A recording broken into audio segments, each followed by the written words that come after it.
Kita ke informasi pertama pemirsa, diduga akibat korsleting listrik sebuah rumah yang dijadikan salon di perumahan Batan Indah, Tangerang Selatan ludes terbakar. Ya, tak hanya itu, api juga membuat rumah yang ada di sebelahnya ikut terbakar. Udah nggak bisa, Pak. Ini air, Pak. Ini. Oh.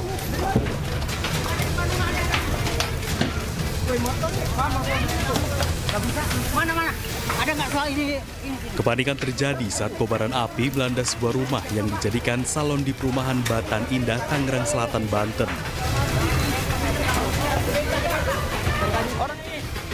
Banyaknya material yang mudah terbakar serta kencangnya tiupan angin membuat api dengan cepat merambat ke seluruh bagian dalam rumah.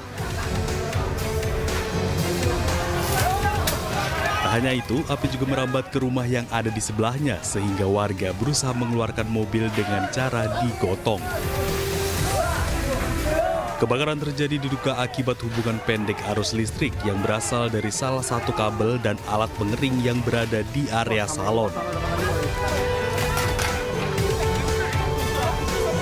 Ya, awalnya itu kok korslet, itu listrik balik padam. Balik padam, nggak taunya udah apa? Ada asap hitam gitu udah, wah udah besar asapnya. Langsung saya lari ke belakang, apinya di atas sudah nyala. Api dapat dijinakkan 1 jam kemudian setelah 6 unit mobil damkar diterjunkan ke lokasi. Akibat kebakaran ini, kerugian ditaksir mencapai ratusan juta rupiah. Dari Tangerang Selatan, Banten, Nunung Purnomo, iNews melaporkan.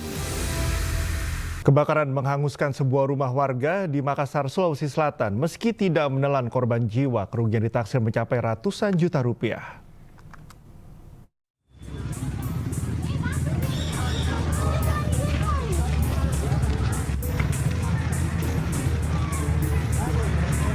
Kobaran api dengan cepat membakar 1 unit rumah panggung milik warga di Jalan Bontobila 1, Kecamatan Manggala, Kota Makassar, Sulawesi Selatan.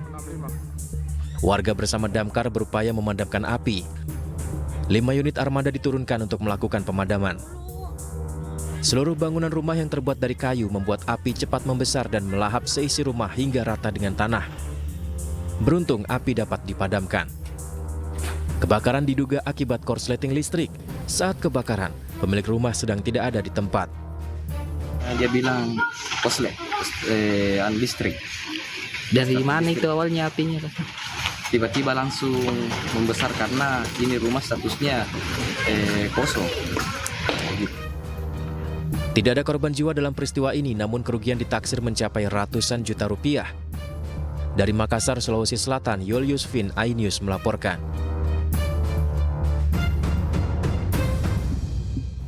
Pemirsa, Satgas Ops Damai Kartens 2024 bersama dengan petugas Polres Dogiai berhasil menangkap pimpinan kelompok kriminal bersenjata Paniai Jemi Magayogi Rabu sore di depan kantor DPRD Kabupaten Dogiai, Papua Tengah.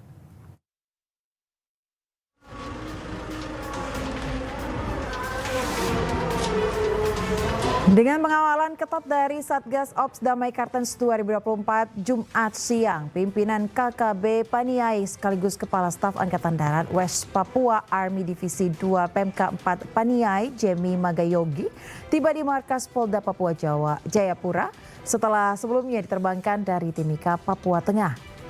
Selanjutnya tersangka akan menjalani pemeriksaan intensif terkait berbagai tindakan kriminal yang dilakukan sebelum penangkapannya.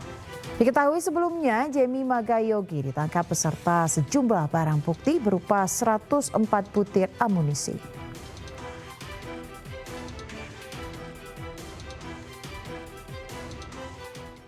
Gagal menyalip kendaraan lain, sebuah bus mikro yang membawa rombongan santri dari pondok pesantren di Bantul, Yogyakarta menabrak pembatas jalan dan terguling di kilometer 432 Tol Ungaran, Semarang, Jawa Tengah. 4 orang tewas di lokasi kejadian dan puluhan lainnya luka-luka.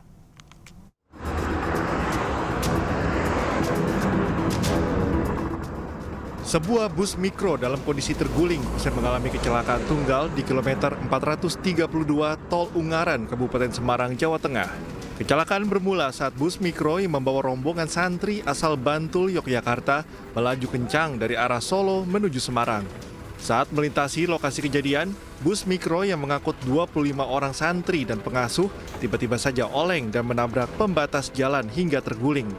Kencangnya benturan membuat kondisi bus rusak parah dan seluruh penumpang terluka. 4 orang tewas di lokasi kejadian, sedangkan 21 korban lainnya mengalami luka parah dan langsung dilarikan ke rumah sakit. Petugas menduga kecelakaan terjadi akibat bus mikro gagal menyalip kendaraan lain sehingga menabrak pembatas jalan dan terguling. Untuk sopir dari Elf kurang konsentrasi pada saat mendahului sehingga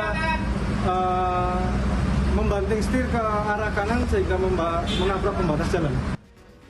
Jenazah 4 korban telah dibawa ke kamar jenazah Rumah Sakit Umum Daerah Ungaran. Sementara puluhan korban luka-luka kini dirawat di 2 rumah sakit, yakni RSUD Ungaran dan Rumah Sakit Kusuma Ungaran. Dari Kabupaten Semarang, Jawa Tengah, Luri Salulu, iNews melaporkan. Seorang anggota tim SAR berhasil diselamatkan setelah 10 jam pencarian akibat perahu karet yang ia naiki terbalik menghantam batang pohon. Sementara itu, 2 anggota tim SAR lainnya yang hanyut terbawa arus masih dalam proses pencarian. Lagi. Kuat.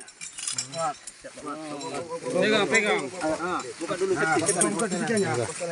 gendong ke atas. Beginilah suasana evakuasi salah seorang anggota tim SAR yang berhasil selamat setelah hanyut terbawa air di Sungai Laubiang, Desa Limang, Kecamatan 3 Binanga, Kabupaten Karo, Sumatera Utara, setelah perahu karet yang ia naiki terbalik akibat menghantam batang pohon. Kejadian ini berawal dari Basarnas Kota Medan yang datang untuk mencari seorang warga Desa Limang yang hanyut saat menjala ikan di sungai tersebut. Saat proses pencarian, perahu karet Basarnas terbalik akibat menghantam batang pohon yang melintang di dalam sungai. Sehingga 4 orang anggota tim SAR yang dibantu 2 orang warga setempat hanyut di bawah derasnya air. 2 orang warga dan 1 orang anggota tim SAR yang hanyut berhasil menyelamatkan diri. Sementara salah seorang anggota SAR lainnya berhasil diselamatkan setelah 10 jam pencarian dan ditemukan di area perladangan di Desa Ujung Deleng, Kecamatan Kuta Bulu. Untuk kondisi yang selamat tadi seperti apa nih, Kon? Untuk kondisinya, alhamdulillah kita lihat bisa ngomong, berjalan, dan untuk sementara ini sudah dibawa ke Rumah Sakit Kabanjahe. Berarti untuk saat ini total yang masih dicari berapa banyak nih? Sebanyak 2 orang lagi dari tim SAR Basarnas. Hingga saat ini, 2 orang anggota tim SAR yang hanyut belum juga ditemukan dan masih terus dilakukan pencarian oleh Basarnas yang dibantu oleh warga. Dari Kabupaten Karo, Sumatera Utara, Eka Hetriansyah, iNews memberitakan. Pemirsa, polisi menyebut ada sejumlah luka pada jasad ibu dan anak yang ditemukan meninggal dunia di rumah kontrakan di Depok, Jawa Barat. Sementara itu, polisi terus mendalami pemeriksaan terhadap suami korban dan sejumlah saksi lain.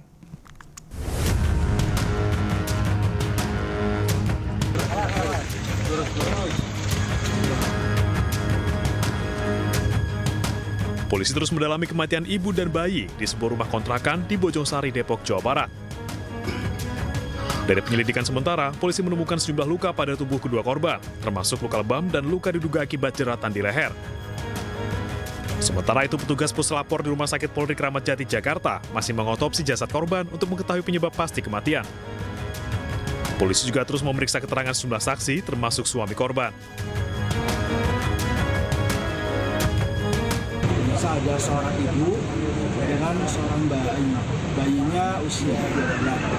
Itu memang terdapat luka-luka di beberapa bagian tubuh korban dan kita dapat informasi dari suaminya lapor dia datang ke sana melakukan TKP. Sampai saat ini dari puslapor pihak kedokteran juga masih melakukan otopsi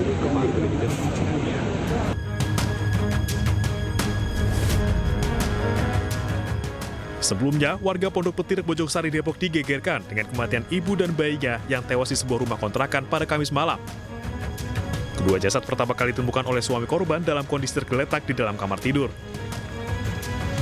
Dari Depok, Jawa Barat, Iu Rizky, iNews melaporkan.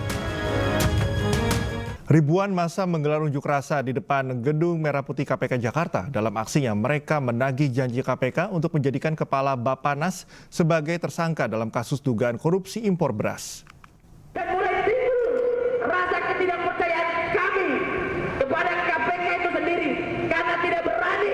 Ribuan massa menggelar aksi long march dari depan hotel di Kuningan, Jakarta Selatan menuju Gedung Merah Putih KPK. Massa yang tergabung dalam Studi Demokrasi Rakyat atau SDR ini menagih janji KPK untuk menjadikan Kepala Bappenas sebagai tersangka dalam kasus dugaan korupsi impor beras. Sebelumnya, Studi Demokrasi Rakyat melaporkan adanya dugaan markup atau selisih harga impor beras sebanyak 2,2 juta ton atau senilai 2,7 triliun rupiah.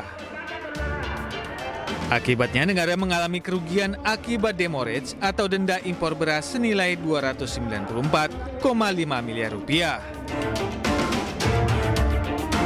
Ini bisa menjadi langkah awal keseriusan pemerintahan Prabowo, terutama melalui KPK, untuk segera mentersangkakan Kepala Bappenas Arief Prasetyo Adi. Apalagi ada statement Arief ketika kasus demurrage ini muncul, bahwa KPK tidak perlu ikut-ikut. Tentunya ini menjadi tantangan sebetulnya buat KPK. Apakah KPK berani tidak mengeksekusi Kepala Bappenas? Jika tuntutannya tidak dipenuhi, massa yang tergabung dalam Studi Demokrasi Rakyat mengancam akan terus menggelar aksi lanjutan. Dari Jakarta, Anissa Septiani, Nadifa, iNews melaporkan.